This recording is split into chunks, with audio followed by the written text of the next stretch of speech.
What's up, everybody, and welcome to the Fantasy Flex Podcast. I am your host, Chris Raybon of the Action Network, and this is our NFC East Fantasy Football Preview episode.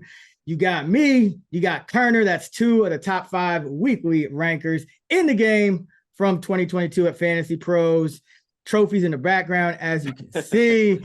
Sean, what's going on, man? What's up? I can't believe you're letting me represent the Giants today, and you're rocking that. Is that a sick Roger Staubach jersey? So it's one of the 2 Roger Staubach jerseys I own. I actually own the blue one as well. So I got both home and away for Roger. I got 2 Marinos and 2 Staubachs. I think those are the only 2. I got multiple. So yeah, had to bring and 2 Peyton Mannings. Of course. But yeah, we're gonna in case you haven't been or heard our AFC East episode, we broke down about 40 players in 60 minutes for that one. We're going to try to do the same thing here. We're going to go through every fantasy relevant player for the Eagles, the Cowboys, the Giants, and the Washington. What are they now? Nah, they're the Commanders for football team. For now, right? Yeah, I miss the good old football team. So we're going to get right to it because we really like to. It's going to kind of take up as much of the hour as we possibly can with this. We'll use best ball ADP from the last 2 weeks to give us a pretty recent, but also large enough sample. Jalen Hurts, QB3 in ADP, QB1 in points per game last year. I really love the consistency. He was top 7 in 80% of his starts. He only had 1 finish lower than QB 14, and that came in week 18 when it didn't even matter. What can we say about Jalen this year? Just the days of us getting him as a mid-range, the low-end QB1 are officially over. I would call him a league-winning pick last year, but he missed the fantasy playoffs. He missed week 16 and 17, so I had to stream QB for those weeks. So damn it, Jalen. But either way, A.J. Brown clearly helped unlock his ceiling in the passing game last year, plus the QB sneak push or whatever they call it. Obviously helped Jalen rack up 13 touchdowns on the ground last year, and the NFL choosing not to really eliminate that play means that we can probably bank on him hitting double-digit touchdowns again this year. I mean, that play is such a cheat code. So just when it comes to the top 3, I don't think you can make a case for Josh Allen, Patrick Mahomes, or Jalen Hurts. At number 1, I would put it this way. I would say Hurts has the best chances of finishing as the top overall QB, but Allen and Mahomes probably have better odds of finishing as a top 3 quarterback, if that makes sense. Just Hurts, he carries a little bit more injury risk, just given how often he runs the ball. Plus, if he were to pick up, a lower body injury where he plays through it, it would sap his rushing ability, which would sap his ceiling a bit. So he has a little bit more to lose than Allen or Mahomes. But either way, you can't go wrong with either of these guys. I think Hurts probably has the higher ceiling, but I'm still taking Allen over him. Hurts second, Mahomes third. Yeah, Hurts 51 rushing yards per game last season, 13 rushing touchdowns in 15 games. Potentially could see some regression there. Mm-hmm. One thing I'll say about this offense, Steichen obviously has moved on from the offensive coordinator role in Philly to become the head coach of the Indianapolis Colts. So congrats to him. They promoted from within, did the Eagles with Ryan Johnson, who was the quarterback's coach the last couple of years. So not expecting massive changes to the offense, but I will say this, if there is a little bit of downside for Hurts, besides obviously the injury risk or the touchdown rushing touchdown regression, I think that some of his rushing attempts may convert to throws this year. I see them being a little more pass heavy. Number 1, because they got DeAndre Swift, and I've already seen reports out of camp that they acquired him with the intent to use the backs more in the passing game and specifically scheme up more easy completions for Jalen Hurts. Also, underrated signing, but I think Olamide Zaccheaus is actually a major improvement over what they had at the number 3 wide receiver the last couple of years. Zaccheaus for his career, 1.4 yards per route. Quez Watkins last year, 0.9, and Zach Pascal, 0.9. So I think you're going to get a little bit more efficiency. Goddard also missed 5 games last year. So maybe he stays a little healthier, although the Brown and Smith didn't miss any. So that kind of evens out. But overall, I do think you could see some of the rushing yardage get converted to passing yardage, which isn't always ideal for fantasy, but still think Hurts either way.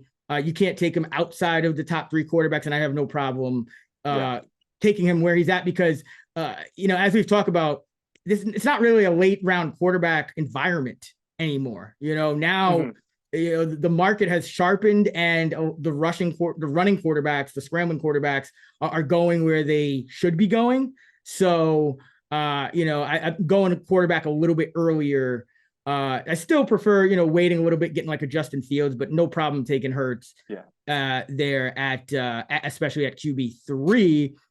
But I mentioned DeAndre Swift, and this is someone I want to spend some time on because he's going as the RB21. And I think you're a little bit down on him. Initially, I thought I would be too, but the more I look into it, the more I'm actually in line with somewhere in the low 20s, because I look at what he did last year. He was the number 16 running back in points per game in PPR formats, and the number 22 in half PPR formats among running backs that played at least 8 games. And he did that despite playing only 42% of the snaps. And so I want to hear your case of why you're down on him. I know it has to do with, Hurts and not throwing the ball to backs as much. So I'm curious to hear it because I think you have some good points. Yeah. So let me be clear. His value shot up a ton the past 2 months, and rightfully so, because it was looking like, the Lions brought in Dave Montgomery, which was a crushing blow to Swift's draft value. Then they drafted Jahmyr Gibbs. So finding a new landing spot was ideal for Swift's value. And sure, landing on one of the best run-heavy offenses in the Eagles was a great landing spot. And he should absolutely be the first running back off the board from the Eagles. He has massive upside, but I do have some pause now that he's up to like RB20. This is the frozen pond kind of range. And while it's comforting that the Eagles are talking about throwing the ball to the running back more, it's one of those just I'll believe it once I see it kind of things. Jalen Hurts specifically only targeted running backs 5 or more times in 5 of his 15 games last season. I mean, he's still going to want to scramble as opposed to checking it down to running back. So while they might design some screen passes to Swift, I think, Hurts is still going to scramble a ton. So that's going to eat into Swift's potential role in this offense. So, and plus Jalen Hurts is going to eat into his touchdown share. Again, the NFL didn't do anything to take away that tush push rule. So, Swift might be pushing Jalen Hurts into the end zone a few times, but he's not going to be scoring those touchdowns. So there's just some reasons why I think he might not hit his ceiling. And they have Rashad Penny there, who I think probably offers better value around RB40, because I think either one of these backs could hit in this offense. And I just think Penny has the skill set that aligns more with Miles Sanders. And I think that's where, the key fantasy relevant touches are in this offense. So I'll read the reports. And if I do think that Swift is going to see, more than 4 catches a game, I'll be more into his ADP. But right now, it's just based on the scheme and the fit. Like it does worry me how he would fit in this offense. No, that's absolutely fair. I think for me is where I'm at is, I look at that, being the RB16, RB22 in full and half PPR respectively in a nightmare, like an absolute nightmare of a season.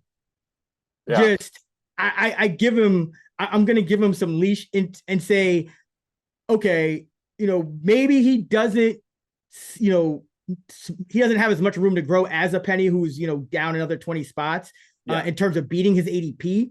But I like the floor ceiling combo, where we're at. The O-line should be even better than Detroit's.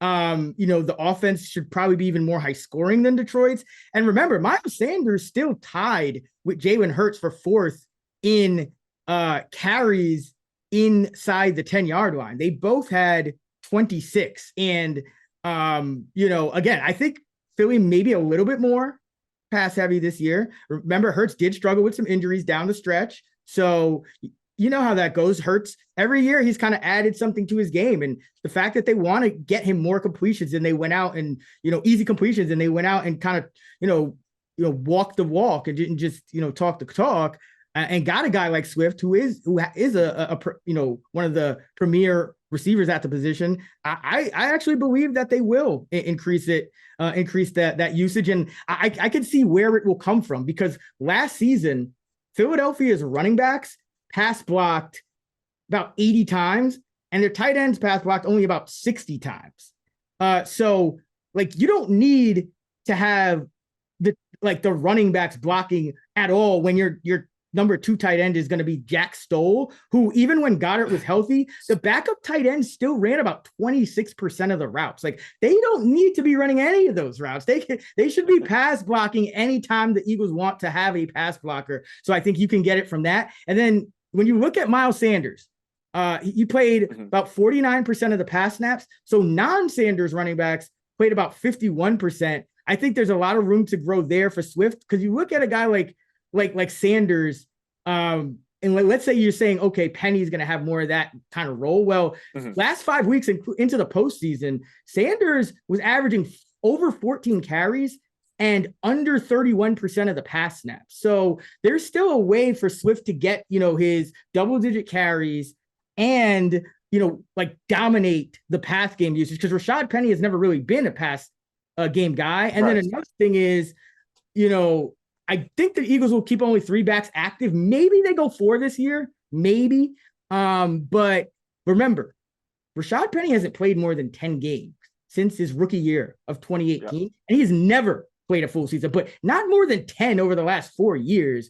I think that's significant, because I think you're going to have some games where Swift is, something we really haven't even seen from Sanders yet, where he's kind of like this, like a Sanders with passing game usage, where he could get, upwards of 15 carries and still get, his normal pass game usage. I don't think maybe it'll be as much as Detroit in his prime, but I just see a lot of ways for DeAndre Swift to score fantasy points and not really fall too far outside, the top 25 per game. So I'm digging Swift, but I do agree with you on Penny, who's going as the RB39, with the caveat that I just wouldn't do it in best ball, because he's only played, he's maxed out at 10 games over the last 4 years. So in a redraft league, I think Penny has that same Miles Sanders upside that you referenced. And so, you look at Gainwell and Scott, they combined to play 45% of the snaps last year, so you could, like, the Eagles RB3,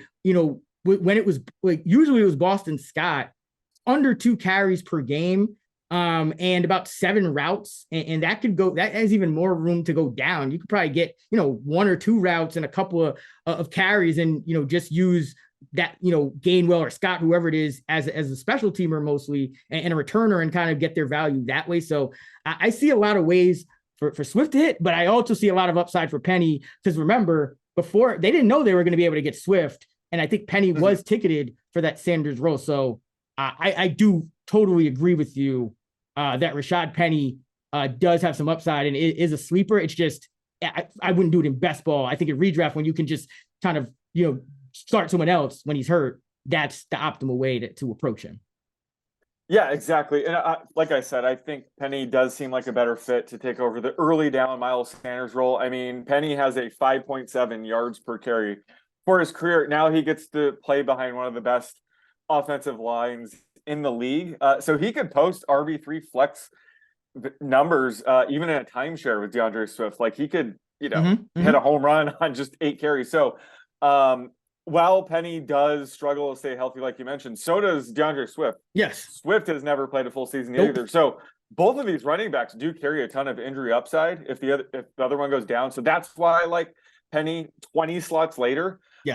But I will say, like, just looking at the running backs, I would say from like 15 to 29, I mean, it's a crapshoot. So I'm certainly going to take some flyers on DeAndre Swift. I think he has top 10 upside. But there's a lot of concerns about all these running backs. I mean, we actually have a frozen pond tier this year. Last season, I didn't think we did. This year, I think we do. So I think it does make sense to take some shares of Swift at 20, but I wouldn't go berserk just because he does have upside. I just think the better value is still Penny around RB40. Oh yeah, I would agree. I think it's more so that I'm not fading Swift. Oh yeah, At RB20. I'm a tad lower. Yeah, exactly. No, that's fair. That's fair. Yeah. I look at things like the one thing about Penny is, and this is credit to the Eagles too, because I think Swift only has under a $2 million cap hit this year, but Penny only got $600,000 guaranteed, and 1.4 mil total on a 1-year deal this year, and he is older too. So yeah, I do look at that as well. And the fact that they did feel the need to go out and get like a guy like Swift when they had Penny kind of tells me that I still think Swift has considerable upside. But no, I totally agree. I think Penny can smash this ADP even with Swift beating his ADP. I think both of them can, and it shouldn't be over. You mentioned the O-line. It should not be overstated. Penny is going from an offensive line in Seattle that ranked bottom 3 in adjusted line yards at just over 4 to a top 6 offensive line that ranked was given backs about 4.7 yards per carry. So about almost like 2/3 of a yard more on average is Philly blocking for its back. So I expect a ton of efficiency. I expect a ton of touchdowns for both of these guys. And I think that leads me to say that at RB52, I don't want anything to do with Kenneth Gainwell, because Boston Scott was the RB3 last year. Now, Gainwell's best case scenario is now the RB3. Boston Scott finished around RB75 last year, played in 16 games, RB75 in the RB3 role. And not only do I think that RB3 role could be reduced even more, but it's quite possible that Boston Scott actually gets that role over Gainwell, because they re-signed Boston Scott, gave him just over $1 million guaranteed, which is no small sum.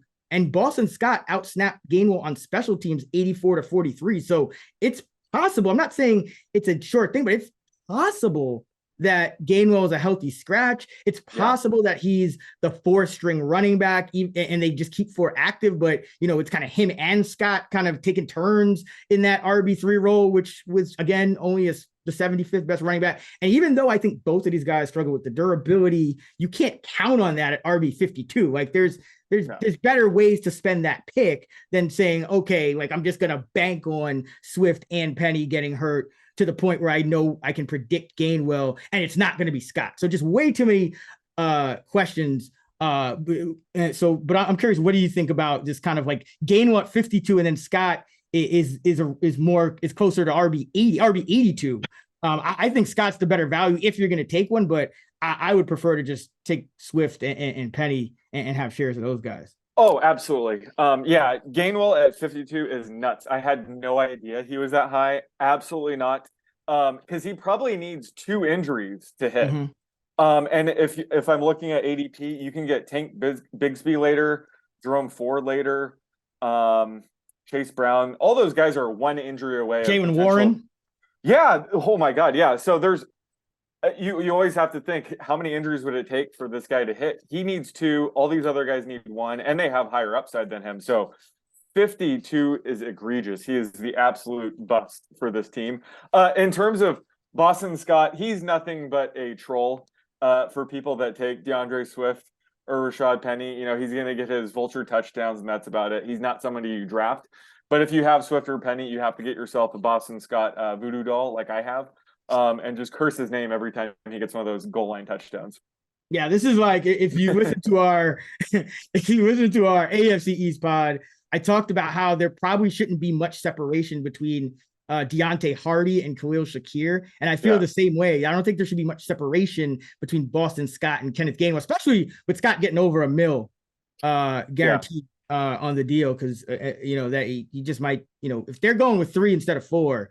It may well be him for special teams reasons. But A.J. Brown, wide receiver 8, I mean, he was a top 25 wideout 13 of 17 weeks last year. Only 2 finishes below 38th. I mean, at wide receiver 8 sounds about right?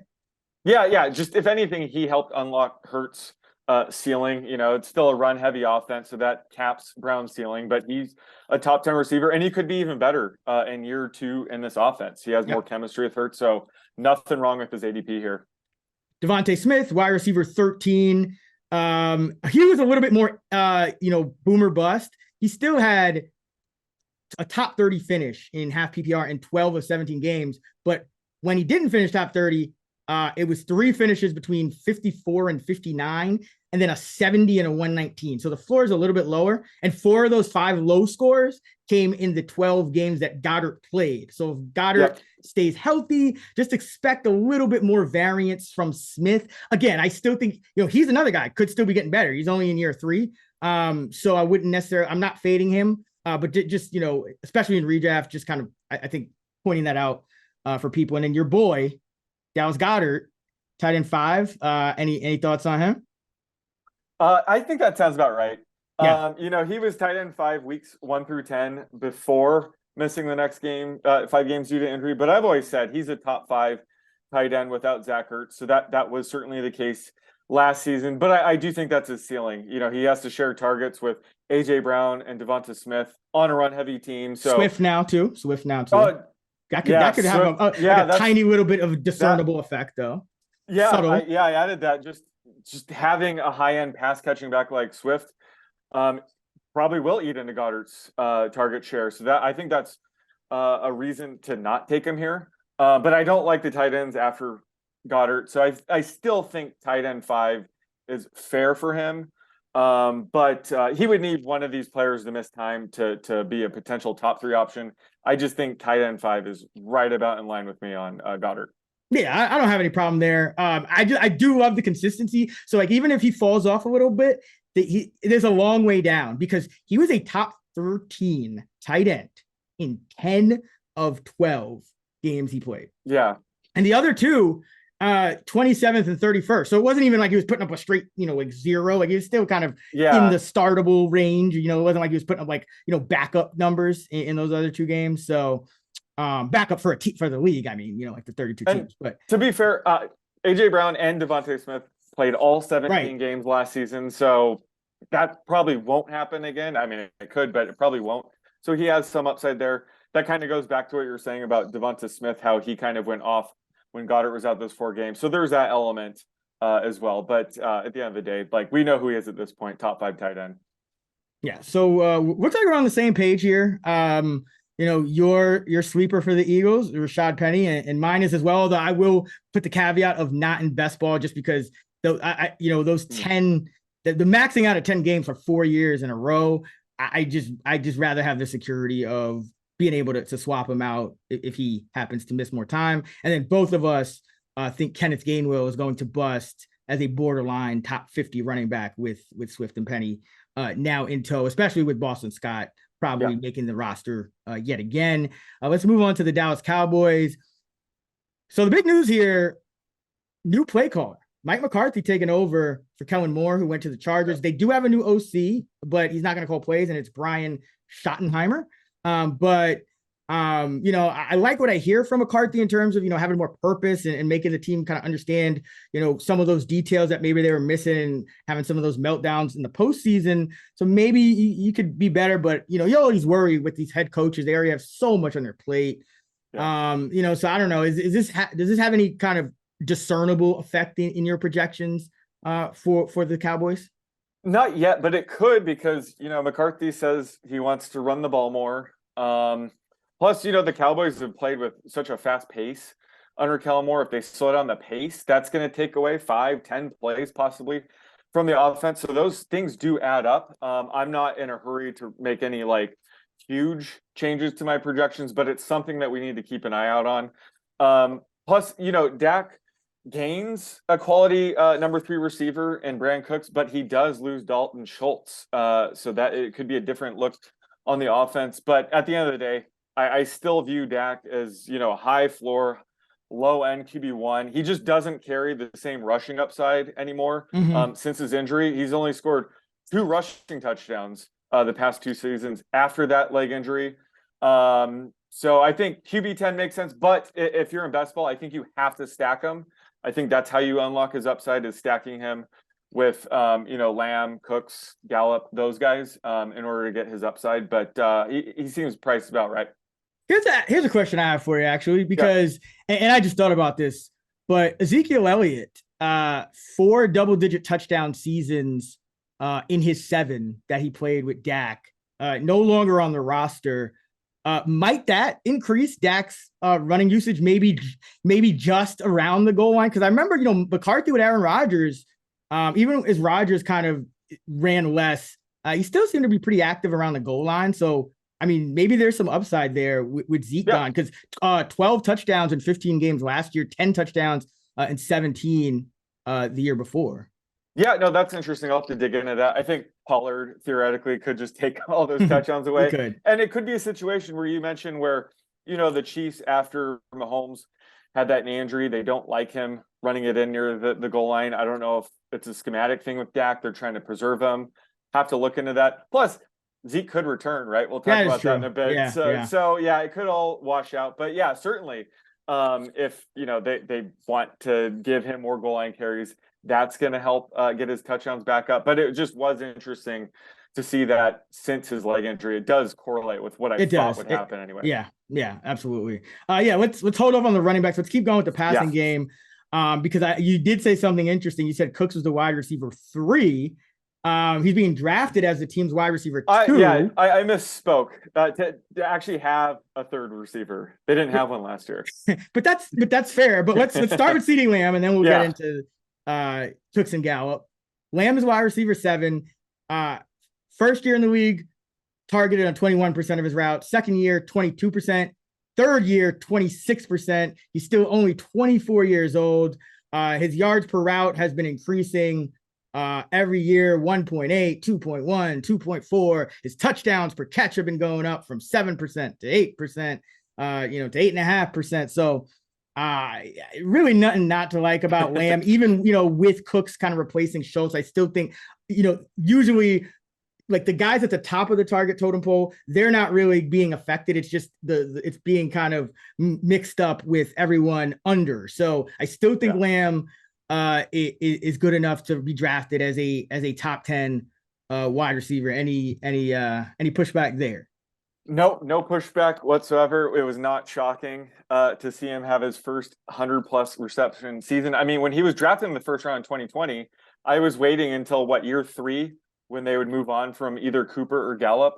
So he is the true number 1 target in this offense. He's entering year 4. He's 24 years old. What's not to love? So yeah, he's certainly a top 10 wide receiver, one of the best in the game. So even if the Cowboys do become a little bit more run heavy, play at a slower pace, it doesn't matter. Lamb is going to see such a massive target share. Love him at wide receiver 7. One of 3 Cowboys being drafted the top 10 at their position at wide receiver 7, along with Prescott, QB 10, and Pollard at RB 9. But talk to me about your boy Michael Gallup. He's going wide receiver 69 compared to wide receiver 42 for Brandon Cooks. I have a sneaking suspicion that you think this should be a little bit closer. To be clear, to revise what I said earlier, I do think Cooks will be the number 2 wide receiver. But I think Gallup, the gap should be closer. He's wide receiver 66. I'm projecting him inside the top 60. He's only 27 years old. He played at less than 100% last season. Like, he definitely struggled last year. He wasn't able to even debut until week 5. They eased him in. McCarthy has mentioned expanding Gallup's route tree. There's been some really good news around Gallup. I still think he's a really good receiver. And the Cowboys lost Dalton Schultz.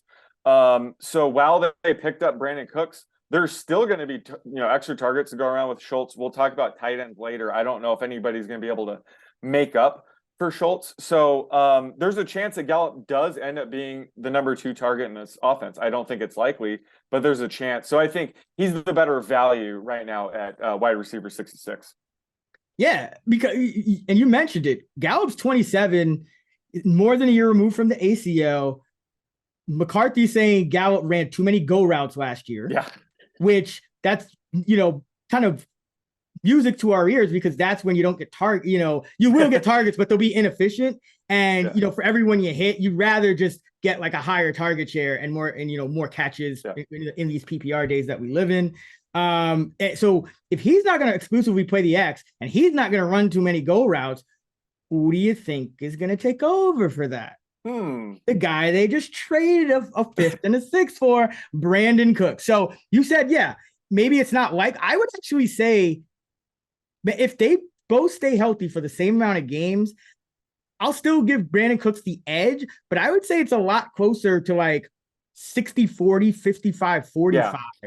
At 60-40 probably at most, that Gallup could outscore Cooks and potentially even be the number 2 target. Because again, we're literally talking about running less low percentage routes, which then have to be taken by another guy who can fly and can play the X receiver in Brandon Cooks. So I think Gallup is one of my favorite sleepers of this of June as we record this now.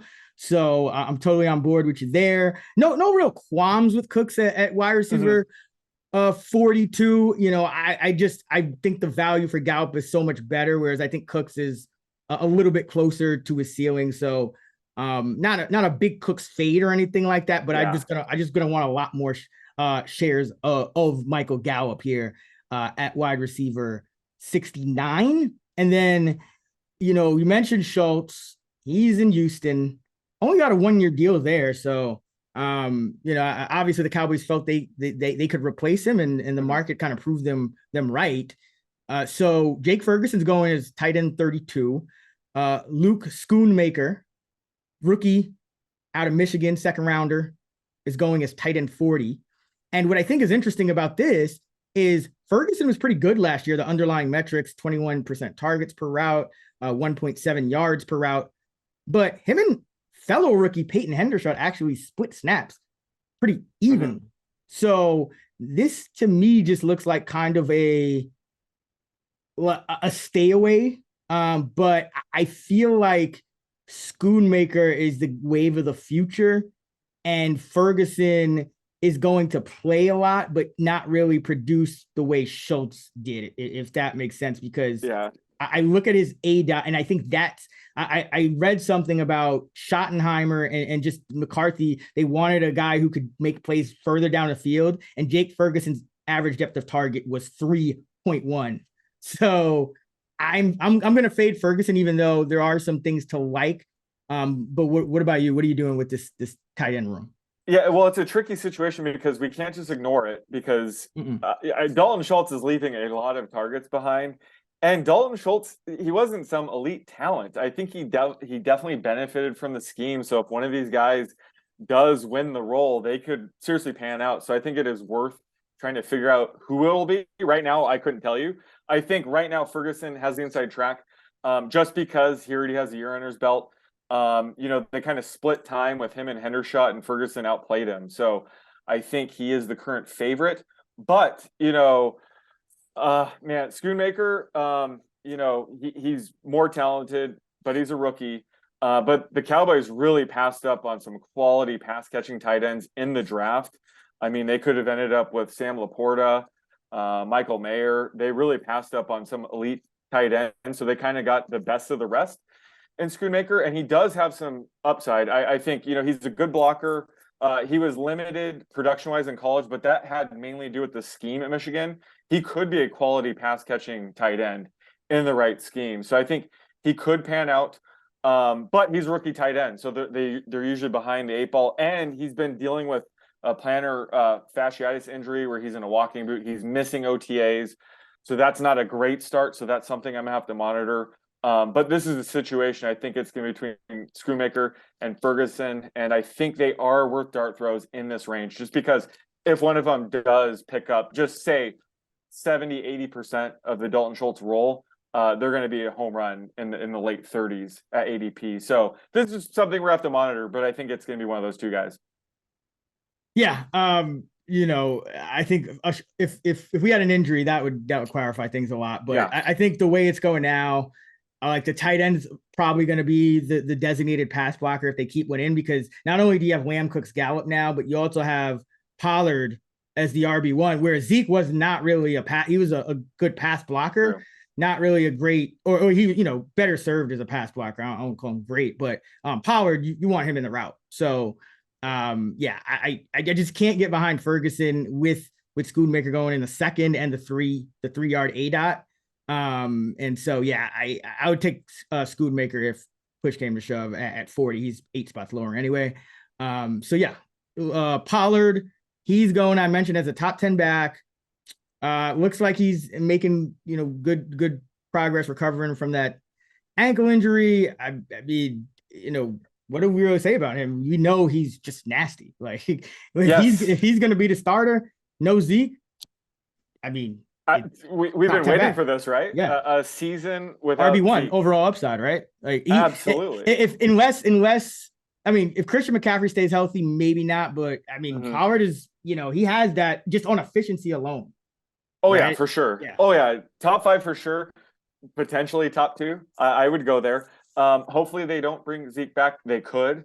And they have some backups there, but I don't think they're going to make any noise. I think the plan would be to have Pollard be the workhorse back. It looks like he is coming along with his the high ankle sprain. Obviously should be fine by now, and his broken fibula. So I'm not too worried about his week 1 status. But we have to monitor it. Either way, he should be a top 10 running back off the board. Yeah, and I know Deuce Vaughn was a day 2 pick, but he's more like a Kevontae Turpin type, in that realm, where I think it's going to be one of Davis or Jones to kind of get more, what we would look at as the Zeke role. Any Davis going to RB 78, Jones 83, and Vaughn actually 75. Any thoughts on just the best option to cuff, since they're all pretty much free as of right now? Well, they're not free, and that's one of those situations where there's not much clarity, so I tend to stay away. But Malik Davis really flashed whenever he got touches last year, so he's worth the flyer. I wouldn't touch Ronald Jones, but I like Deuce Vaughn. Like, before he got drafted by the Cowboys, I actually considered him like a miniature Tony Pollard. Now he'll never be able to be a workhorse back at his size, right? But he could certainly make some noise in like a limited role. But until we get any clarity, I'm not really targeting these guys as high upside injury, upside backs, because any one of these guys could be that guy. So we'll just watch this sort out. But it's between Malik Davis and Deuce Vaughn for me for sure. Oh, really? So you're just out on Rojo? He's only 20, he's only 26. Davis is 25. I think that the Zeke role is actually perfect for him. So I'm not counting him out. I'm not counting him out. I'm not counting him out like to make the team and score some touchdowns, but just in terms of fantasy upside, I'm counting him out in that regard. Really? Oh, wow. Okay. I think Davis has upside. I think Deuce Vaughn certainly has some upside. I just see Vaughn as more of like a gadget guy. I know he's running back by trade, but I think he's going to be used more as like a returner and receiver. But I think if they need another guy to give, like 8 to 10 carries to, I think it would be one of Davis and Jones. And I do think that's somewhat close, right? Deuce could probably handle 8 to 10 carries. Could. That's about it. I just don't know if he gets him in year 1, because the Cowboys with rookies haven't, Turpin didn't do much. What was it? Just like you don't really see the rookies do a ton. Yeah. And they do have kind of a veteran squad, but I could be wrong. And I do like Deuce. He's certainly explosive, but I'm just envisioning more of like a gadget role. For him. He's 5'5", but he is nasty. So like a Tariq Cohen kind of. Yeah, that's true. Upside. Yeah. And Cohen popped off his rookie year, so something to keep in mind. But that's one I think we'll just have to monitor. But exactly. They're all going in like an 8-pick string in terms of running back. So I kind of agree with you. You might want to just lay off until we get some clarity, because the 2 of those guys are going to be bust pretty much of the 3. So we're on the same page with sleepers. We both love Michael Gallup, probably one of the most undervalued players, I think, at this stage. No busts for you. I'm going to go out and say I think Ferguson will be a bust at tight end 32. I just don't know how much the ADOT increases, and I just think that them kind of going out and getting Schoonmaker kind of signals that it's not, they're not just happy to just kind of slot Ferguson and then Hendershot in, who, some thought, maybe you could, if Schultz wasn't like a massive talent either, it might have been okay with Ferguson or Hendershot, but no, they went out and got another guy. So I'm going to say Ferguson at tight end as one of the top 32 tight ends in the league. I'm going to say by the end of the year, he is not in that category. Let's go to the New York Giants, who overhauled their passing game, sort of, kind of. I would say they did. Yeah, I mean, there's a lot to unpack here. We can start with Daniel Jones. He's going to QB 13. And for me, I don't know, where are you at with Jones? QB 13, high, low, about right? It's about right. I mean, this time last year, he was going QB 28, and I think both of us were screaming about him and Jared Goff going that loud, around that late, but he's pretty expensive now. But he was, QB 9 in points per game. And thanks in large part to just his rushing ability. He puts up massive rushing numbers. So if he were to have a better supporting cast around him in the passing game, that could unlock, an even higher ceiling. So I do like what they did, bring in Darren Waller at tight end. They drafted Jalen Hyatt on the third round, who's a potential deep threat to be what Kenny Golladay was supposed to be. They added Paris Campbell, Jamison Crowder, Wan'Dale Robinson, Sterling Shepard are returning from injury. So I just think they have more depth to survive the injuries because he's never had a full season with his pass catchers. So I do like his upside. I think QB 13 is pretty steep for me. I'm probably not targeting there, but if he falls outside the top 15, absolutely sign me up for Daniel Jones. I just think he does have that high floor ceiling combo with his rushing ability and potentially unlocking his passing ceiling this year that I think the market is finally appropriately ranked him.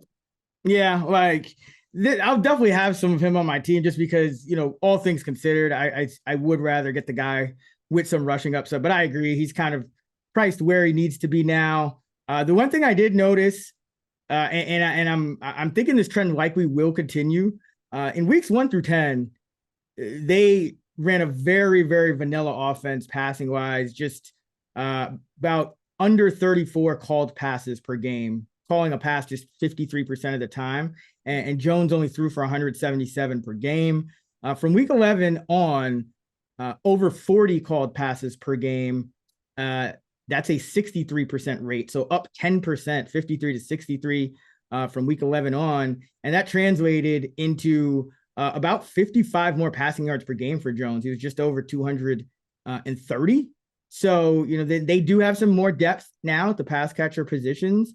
I think they'll be comfortable continuing to open it up. And I also think the Giants got pretty lucky in the first, half of the season. They were just winning all these games and kind of keeping things close. And I think it kind of evened out a little more down the stretch. And I look at their schedule this year, and that's part of the reason I don't love Daniel Jones either, but I think it'll be more challenging. I mean, you face Dallas, San Francisco in the first 3 weeks, Miami and Buffalo, by week 6, which are two good defenses, the Jets in week 8, the Cowboys in week 10, the Patriots in week 12, the Packers and Saints should be pretty solid in 14, 15, the Eagles in 16.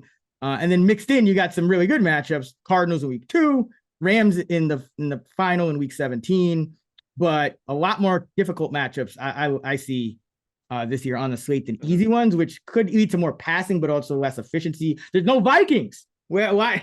That. I'm pretty sure Daniel Jones got 110% of his production against the Vikings last year, and Ed Donatel pouring out for him because Brian Flores is there now, so their defense should be better. But it's. I'm not excited about Daniel Jones the way I was last year. But let's take a deep breath and let's try to figure out what the fuck these wide receivers are going to do, because I mean, this is hilarious. I'm just going to read off these ADPs. The ADPs and also the sheer amount of them is hilarious.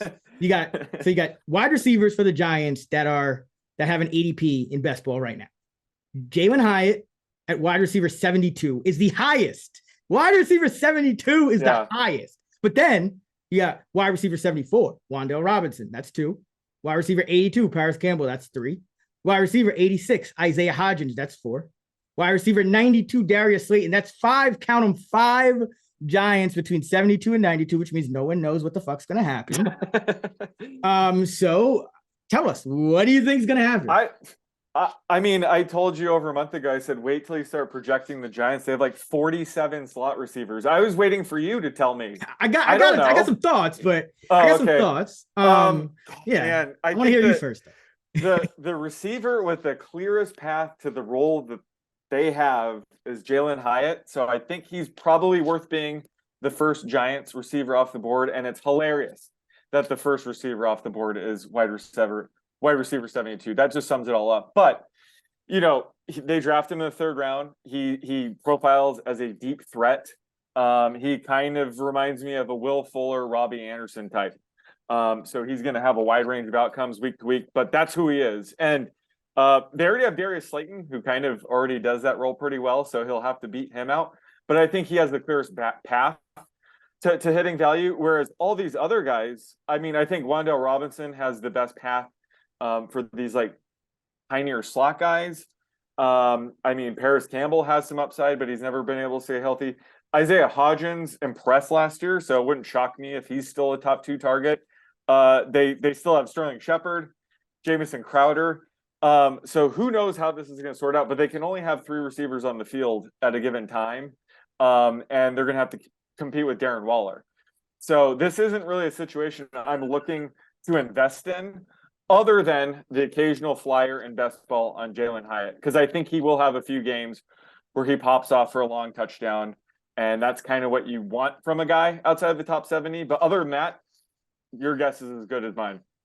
Yeah, I've spent it's I love Hyatt's talent. Quick, fast guy, can challenge deep from the slot. I think what's going to happen is, so remember, Wan'Dale is coming off a torn ACL. He tore it late November. Shepard tore his ACL as well. That was a little earlier. He also, we didn't even mention Shepard. He doesn't even have an ADP, but he got brought back. So what I think is going to happen is, I think Darius Slayton and Paris Campbell are going to have roles in week 1, because if you look at the guaranteed money, they re-signed Slayton to a 2-year deal, about $5 million guaranteed, and Paris Campbell about 4.7 mil guaranteed. Hodgins got 0 guaranteed money. Shepard got 0 guaranteed money. Either of those guys could be cut or be a healthy scratch. Shepard is also a candidate to open the year on the PUP, as is Wan'Dale. But Paris Campbell was a slot receiver last year. However, the year before, he played 91% of his snaps out wide. So I think he's going to play more out wide. Shepard played 2/3 of his snaps out wide. So if he's a factor at all, I think he's also going to be competing out wide. So I think the perimeter depth is going to be Slayton, Campbell, 1-2. And then one of Hodgins or Shepard. I think if Shepard's not healthy, I think Hodgins makes the team. But when you look at his underlying metrics, they're not as good as Slayton's, And then Slayton got $5 million guaranteed in a 2-year deal. Hodgins got a year, $870K and nothing guaranteed. So that kind of tells you which one of those two they value, even though the numbers work somewhat similar down the stretch last year. And then in the slot, that's where I think it's going to be the 2 young guys. I think it's going to be Hyatt, who, yes, he can play outside, but he played 89% of his career snaps at school in the slot. So I think as a rookie, I don't know if they're going to, especially, they have other guys that like have also played inside outside that they could, put outside. So I think Hyatt is kind of the Wan'Dale insurance. Remember, both kind of, day 2 picks. Yeah. So I think that's how it's going to go. Slayton, Campbell, and then Hyatt, Wan'Dale would be the top 4. Maybe Wan'Dale, Hyatt if Wan'Dale was healthy, and Hyatt would start as the 4. And then if Hyatt also struggles, or you can also put Campbell in the slot, and you can go Slayton, Hodgins, and then Campbell in the slot. But I think ideally they'd like to have one of those 2 rookie, the top 4 as Wan'Dale, Hyatt, Slayton, and Campbell. Like I think those would be their ideal top 4, with Shepard just kind of chilling for leadership purposes, and Hodgins, maybe he makes a team on the practice squad, but the guaranteed money speaks volumes for him. So Slayton, being that he's the guy with the lowest ADP, if I had to say one of these guys I'm going to take. I like Hyatt too, but just like I don't have a problem with him. I think he's probably properly valued. He does have some, but I think Slayton has a little bit more room to grow because he was wide receiver just outside the top 50, 51 in PPR, 52 in half PPR in 2022, and he played only 2/3 of the snaps, which, you know, there's a chance he just keeps playing like 90% of the snaps because he got the most guaranteed money out of anybody. And there's really not many other guys that can are true outside receivers. So at wide receiver 92, I don't mind him. I think he has some room to grow in his ADP he's always been very consistent, just kind of in that, you know, 16, 17% targets per route, about 1.4 yards per route. Campbell just 1.1 career yards per route. So it's about a 0.3 yards per route more for Slayton. So I think if they run the same amount, Slayton will be more productive. So all these things kind of lead me to saying, Hyatt obviously, but I think Slayton actually is the most undervalued because I think he might get the most routes. He's just the underlying stable force. Just shit show. And just to throw another wrinkle into it, I feel like Brian Daboll doesn't give a shit how much money you're making, your draft capital. Nope. Remember projecting them last year? David Sills, the 4th or the 5th or whatever, was the starting receiver. And then they started Marcus Johnson. Then they eventually started Isaiah Hodgins. And we had no idea at the time. So don't count out Jeff Smith, Khalil Pimpleton, or Bryce Ford. Colin Johnson. That's the guy. That's the guy you need to watch. He's another guy coming off an injury. He was ripping up camp last year. Colin Johnson could end up being this year's Hodgins. I'm just saying, even these guys we're not talking about, one of them can pop up because Daboll doesn't care. He's just going to play whoever he thinks gives them the best chance that week. So needless to say, this is an absolute shit show regardless. Waller's a tight end 7. He is he's 31 now. His targets per route have been declining. Went from 27% to 3 years ago, 24% 2 years ago, just 17% last year.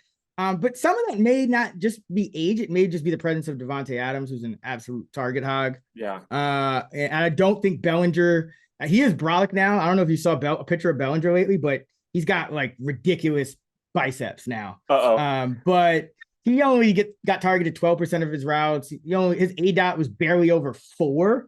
So I think, Waller is going to be kind of like a slot receiver, probably be the number 1 receiver in terms of targets.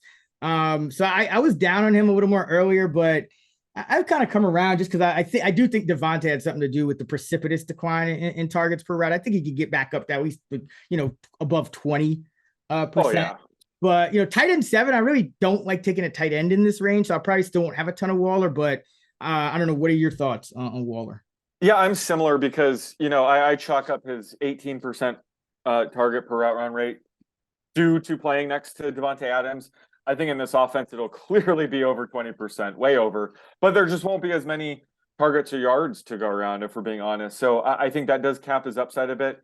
You mentioned, he's going to be turning 31. He was a late bloomer. So he's probably a lot older than people think. And he just hasn't been able to stay healthy the past couple seasons. There's been some times where he suffered an injury and we thought he'd be out 1 or 2 games. And it ends up being 5 or 6. So he just hasn't been able to play through what seemed like lesser injuries. So that's a concern for me. So tight end 7 sounds fair for him, but I just think tight end so deep this year. If I don't get one of the top 3 or 4, I'm comfortable taking flyers on these tight ends outside of the top 10. So this is sort of the range, right? I tend to punt on tight end, and he's no different. I think he does have a ton of upside in this offense, but it is pretty limited. Yeah, I'd rather just wait a bit longer and get like a Chigokonkwo, or even a Kincaid or somebody like that. Saquon is going as RB5 in the run game. Efficiency went from about 3.7 yards a carry to 4.5 last year. I think that's just another year removed from the injury, and the O-line got better, about a half a yard better in terms of adjusted line yards. Could take another step forward. 26 years old, so probably at least one more year before he starts truly declining. So I don't have much on him. Anything on Saquon? No, just that we kind of called his bounce back season last year. He was fully healthy, and he's still one of the best running backs in the game when he's healthy. So it wasn't shocking to see him play well. Like you said, he's going to be 26 this season. I think it's the tail end of his prime. I think we get one more elite season before we have to start worrying about decline. I have him as my RB3 right now. So I'm actually drafting him over Bijan or Jonathan Taylor, although it's very close. So I'm a little bit higher than consensus. I think if you get him at RB5, that's a steal. But either way, he still carries that number one overall kind of upside. Yeah, I think I have him at 3 as well, because Bijan, we just don't know yet. Like, we love the talent, Yeah. but we just don't know. We haven't seen it. And Taylor, there's some uncertainty going, new offense, new quarterback, just a lot of new news going on. So little more stability, more confident projection with Saquon. All right. So to recap, the Giants, you like Jalen Hyatt, the rookie, as a sleeper. I like Darius Slayton. You don't have a bust. I think Isaiah Hodgins likely is a bust, just because, again, I think, now that they've had a year to kind of evaluate these guys, I think you could pay a little more attention to the money and what's going on. And they clearly made their choice of Slayton over Hodgins. And I think, if guys are healthy, I think Hodgins is the one to kind of, he's the one to kind of be the odd man out. But let's go to the Washington Commanders, and we do have Eric Bieniemy coming in, replacing Scott Turner. Bieniemy, now, with the caveat that he had Patrick Mahomes, he was 82nd. That's a big caveat, right? 82nd percentile in pass attempts over the last 5 years. Now, he wasn't calling plays, so that, again, it's like maybe nothing even to take away, but he is kind of experienced. He's been in a much more pass heavy offense. He's learned under Andy Reid, who's a pass heavy guy. Washington has been right around the average in pass attempts overall in Rivera's tenure, but the last couple of years they've been below average. You have Brissett here, you have Sam Howell here, QB 28 and 37 respectively. Do you think maybe we get back to league average or above even with Bieniemy? Yeah, I think so. Like I said, I think a lot of the heavy lifting with Bieniemy, his pass stats are just due to having Patrick Mahomes and being at the Chiefs. But I think it certainly couldn't hurt. And I thought Sam Howell should have started way earlier last year, so I think he'll get the first crack at it this year. He can't be much worse than Carson Wentz, Tyler Heineke. He always gave me gave me like Baker Mayfield vibes with more rushing upside. I think that's sort of the potential for him. However, the fact that Washington signed Jacoby Brissett, could mean Howell has a shorter leash. Like, if he really struggles, it's going to be very easy for them to just plug in Brissett. So you can't really project Howell for 16 plus games, but if he does end up playing that much, like, I think he's going to be a home run at QB 28. However, I'm just not targeting him. I think he does have a wide range of outcomes. So if he falls outside of the top 30, I'm interested, but not at 28, just because we can't project him for more than 16 games. Yeah, this is a guy I would take in redraft, just not in best ball, because I do think you want that rushing. He doesn't have like Justin Fields or anything like that rushing upside, but he does have more rushing upside than the average quarterback. And he does scramble a lot. At least he has, we've seen that in the regular season, we've seen that in preseason, we've seen that in college as well. So, him scrambles are worth about the same amount of yardage as a pass attempt, about 7 yards. So I do like him, and I don't mind him at 28 as long as he's the week 1 starter and you just kind of ride it until he gets benched. I think, because, again, I just think that even that little bit of rushing upside is valuable. So I do like Howell there, but you're right. I think he definitely will have a short leash with Jacoby Brissett as one of the premier backups in this league. I want to talk about the run game, because the same way I think Gallup is probably the guy I'm the highest on compared to ADP. Brian Robinson Jr. is probably the guy I'm the lowest on. He's going at RB 32, and I've talked about this. All the reports I hear out of camp is Bieniemy and Rivera talking up not only Antonio Gibson, but also 6th rounder Chris Rodriguez, who Bieniemy apparently would bang the table for, and is an early down physical short yardage back out of Kentucky, I believe. So, I think the writing's on the wall. And then Rivera finally did have a quote about Robinson, and he was like, he wants him to be more of like it's not just about him type of thing. And then he kind of qualified and say, oh, it goes for everybody. But it's not good that he's kind of calling him out. So everything is pointing to Robinson having a lesser role, and he's a volume-based, inefficient back. Under 4 yards a carry in his rookie year, just 2 touchdowns on 205 carries, under 7 yards a catch as well, and barely got any catches. 50th out of 60 qualified running backs, yards after 50th out of 60 running backs in yards after contact, according to PFF, which is not what you want to see for an early down guy. And also game script dependent, over 17 carries a game last year, despite playing just 43% of the snaps. And Washington was 6-5-1 in games he played. They have one of the lowest win totals in the league this year, and a very tough schedule. So for me, everything is pointing towards Gibson, but I also think there's a chance that Rodriguez ends up at some point overtaking Robinson, because again, new regime, and just everything we've been hearing is kind of pointing away from Robinson. And he, like, statistically speaking, he's really given us no reason to be optimistic either with efficiency or anything like that. Exactly. No, I'm right there with you. I mean, at the end of the day, he's an early down back he's a goal line back, early down back that kind of needs positive game scripts, hit value.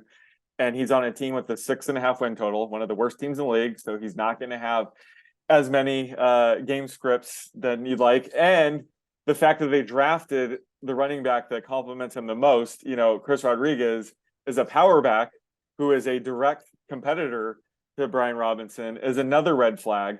So just given he's going in the same range as Alexander Madison and Khalil Herbert, who I would take 100% of the time over him. Penny too. Oh, Penny. Well, yeah, Penny's still. I would take Penny over him. Yeah.